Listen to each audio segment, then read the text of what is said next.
Hey there! I was contacted by Asvine and they asked me if they could send me another pen. I've reviewed a couple of their pens in the past. It's a Chinese brand as far as I know, but they make, in my mind, solid pens. And this is the J16 model, and if you've been in the pen world for a bit, you may get some 146 vibes. Except these are not made of precious resin, these are made of titanium, and there is a sort of shiny titanium and there's brushed titanium, and I thought I'd go for the brushed titanium. So that's what we have here. I'm just going to show you a quick close-up, and then I'll just tilt the camera down with that brushed effect. I think is quite nice. So a very kind thank you to Asvine for sending me this. I am going to cover the parts of the pen. I will do a writing sample, and then I'll tell you what I like about it and what I don't like about it. Now, let's get started. Okay, here we go with the Asvine J16. Cardboard outer sleeve. I always struggle opening these. The cardboard is very tight. So in there, outer sleeve, is this plastic box. And I kind of like these boxes because you can put other stuff in it too. At the bottom, translucent box, there are some instructions on how to clean your pen, what kind of ink to use and not use. And then inside is the pen condom. There is a wrench. Very nice that they include that because it's a piston-filled pen and you can disassemble your pen with this. If you want to, I can ask Hamish if he can record a disassembly line of this so you can learn how to take it apart. Let me know in the comments if you need more Hamish in your life. Then we have a instruction manual on nice, shiny, fairly heavy stock paper. It looks quite nice. And then when you take the pen out, it says, please check the note for using the fountain pen on the back. So that's what I have already shown you. And then we have the actual pen. I will zoom in a bit so you get a nice view. I'll talk a bit about it and then we'll cover the parts. So here we have a titanium pen. This is the brushed titanium, which costs $95.30. That's Canadian, not US dollars. And there is also a bright titanium available, which I think is more polished, if I understood that correctly. That one is only $89.34, so it's a tiny bit cheaper. Extra fine, fine, medium, broad, JoWo nibs, so German-made nibs. Titanium, so should be nice and durable. I found it very well balanced for everyday writing. That's kind of what how they made it. They wanted it to be well balanced. It is very nice because titanium is a metal. It's a very solid metal, very strong, but it's not extremely heavy. So I really like that. It does have a bit more of a heft to it than I think aluminum does. So that's quite nice. And then again, it has the wrench added to it. Now again, this is very Montblanc 146 reminiscent in shape, size, basically everything. Having said that, let's look at the parts of the pen. This brushed aluminum to me is very attractive. I really like the way that looks, the way it catches the light. It has I know this is a weird thing to say, but a dull shininess to it. Like I really like that look. On top of the pen, the cap, the finial, there is nothing, no branding or anything. We have the cap. We have a very shiny clip, which is nice and not too tight. It says Asvine on the center band, and then on the other end it says J16. I know this is very reflective, I'm sorry, but J16. Here we have the barrel and then a piston turning knob. Again, very much shape and size of a 146. The pen unscrews, a couple turns. We have that nice JoWo nib, unmarked, so there is really nothing on it visible beyond here on the side. A B for broad, nice bit of tipping there. It's a nice, delicious line. I really enjoyed it. And then we have the plastic feed. Number 6 nib, so it's quite a nice size, and I do think it looks very proportionate with the rest of the pen. I really like the ink window because it is a piston-filled pen, so you can not easily open it, see how much ink you have, but with the ink window you can immediately see how much ink you have left, so I really like that. We have a nice section, and here we have a little bit of a groove which I will come back to in likes and dislikes. These threads are incredibly nice because they're not at all sharp. They feel very nicely rounded, and I really, really like that. So it's actually, you will not cut your skin on this. It's very pleasant in hand. A nice shape and size that I think works for a lot of people. If you want to, it can be posted securely. It becomes quite top heavy because the cap sticks out quite far. Let me zoom out just the tiniest bit. The cap sticks out quite far, so it's quite heavy. That's one downside. It is like a nice solid, not really a click, but it does post very nicely. One thing I will point out is you're going to get scratches around this end because you have the threads of the cap there. Now, I think a pen is meant to be used. I'm not bothered by that. A pen in this price segment I think is really, it can get some dings and dents. I think that just adds character. But if you want to keep it pristine, you cannot post it, and you should not be posting it.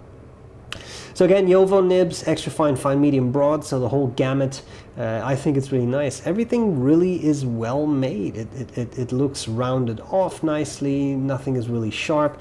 Here, if I really push my thumb into this part, I feel a little bit of an edge there, but it's not enough to cut yourself on. And likewise with the cap, it's well made, everything fits together nicely, so I think they've done a really good job, especially for that sort of price. Let's do a bit of writing with this pen.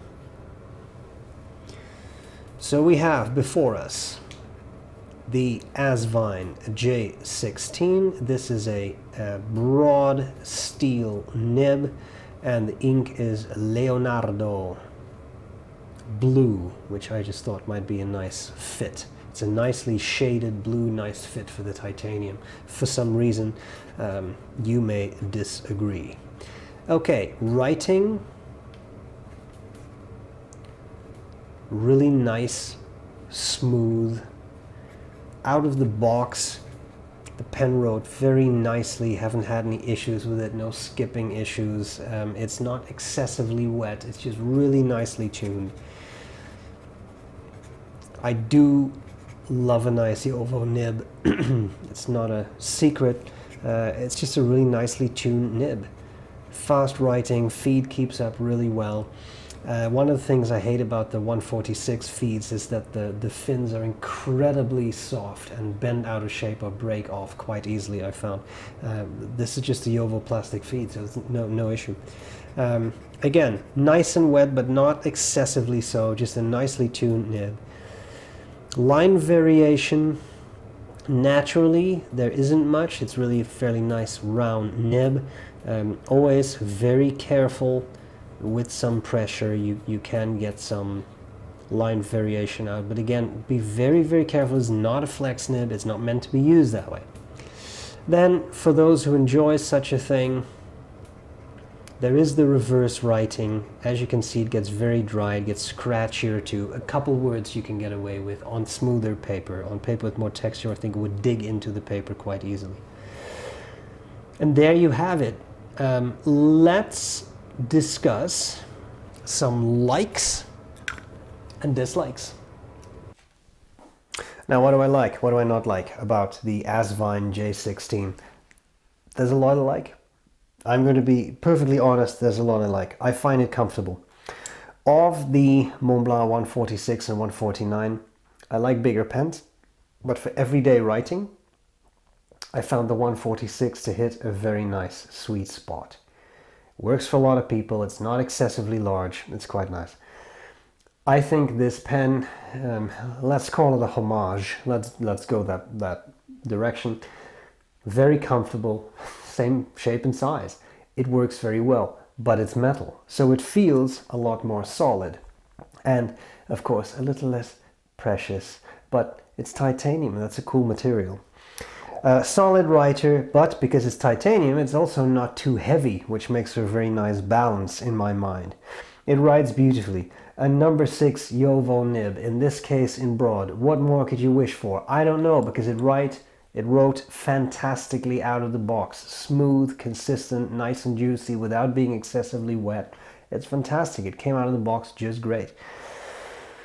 Another thing that I really like is that it's a piston filler and it has an ink window, so you can see immediately how much ink you have left or how little you have left, and that's wonderful, right? Some of the metal piston fillers, they don't always have an ink window. You just have no way of knowing how much ink you have, so I like all that. The price, this one, $95.30. This is Canadian, not US dollars. And then there is the bright titanium, $89.34, I think. This is Amazon, amazon.ca. I quickly looked. I think it's a pretty fair price for titanium. Difficult metal to work with because you need really, really sharp tools because it's so hard. Difficult to work with. They did a very good job with that. I think it's so you will pay a little bit more. It's not a sort of an aluminum pen and $20. It's not like that. But it's solid and it feels very good. The piston operates very smoothly, and something that I absolutely love on top of that, that I think also makes the price really nice is, and you get a wrench. So you can disassemble the piston and grease it, do maintenance on it as you wish. If you were to try that with a Mont Blanc, you have to buy an aftermarket wrench, and then if you use it once, your warranty is void. That's how Mont Blanc works, how it does things. I know this is not a Mont Blanc. I know that. I'm not claiming it is either. What I am saying is I like the versatility of this product. So that to me is another nice positive. It's not a Mont Blanc. Now, things I don't like about it. Now I'm nitpicking, but you have a little bit of a ridge there. Can you see that? A little bit of ink can get trapped there. And if you really dunk it into a bottle of ink, but then you're sticking it in really, really deeply, these threads can catch ink, and they're not sharp, but they can catch ink. But then I think you're sticking it in a little bit too deeply. You have to be a bit sensitive about it. This ridge can catch a little bit of ink. So get a good, nice absorbent tissue, wipe it down. It's not an issue. I haven't had ink on my fingers from that, but I'm just warning you, that's always an issue if you have some sort of groove close to where you hit the bottle of ink. Beyond that, I love it. It's a solid pen, man. I don't know what else I can say. So I hope this was useful. A very kind thank you to Asvine for sending me the pen, and I'll gladly see you later. Bye.